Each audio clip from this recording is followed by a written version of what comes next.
পাটের তৈরি তোমা একটি অসাধারণ ও ব্যতিক্রমী শিল্পকর্ম যা ঐতিহ্যবাহী প্রতিমা নির্মাণে নতুন মাত্রা যোগ করেছে।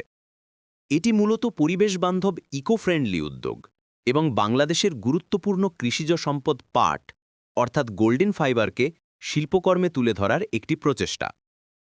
সাম্প্রতিক সময়ে দুর্গাপূজা উপলক্ষে বিশেষত বাংলাদেশে সাতক্ষীরার কলারোয়ায় পাটের আঁশ দিয়ে দুর্গা প্রতিমা তৈরি করে বেশ সাড়া ফেলেছে।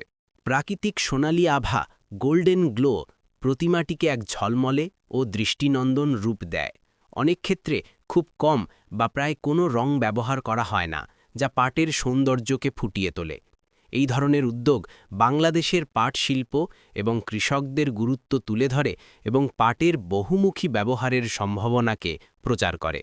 প্রতিমা শিল্পীরা অত্যন্ত ধৈর্য ও মনোযোগ সহকারে ২ মাস ধরে পাটের আঁশ বসিয়ে এই প্রতিমা তৈরি করেন, যা তাদের সূক্ষ্ম কারিগরি দক্ষতার পরিচয় বহন করে। এবার মা দুর্গা আসছেন গজে করে, অর্থাৎ হাতিতে করে, আর মা ফিরবেন দোলায় করে। দেবী দুর্গার মহিষাসুর নামক অসুরকে বধ করে শুভ শক্তির জয় প্রতিষ্ঠা করা। মহিষাসুরকে বধ করার জন্য সকল দেবদেবী তাদের সম্মিলিত শক্তি দিয়ে এই দশভুজা রূপের সৃষ্টি করেছিলেন। দুর্গাপূজা কেবল একটা উৎসব নয়, এটা বাঙালির কাছে একটা আবেগ, একটা ঘরোয়া মিলনক্ষেত্র।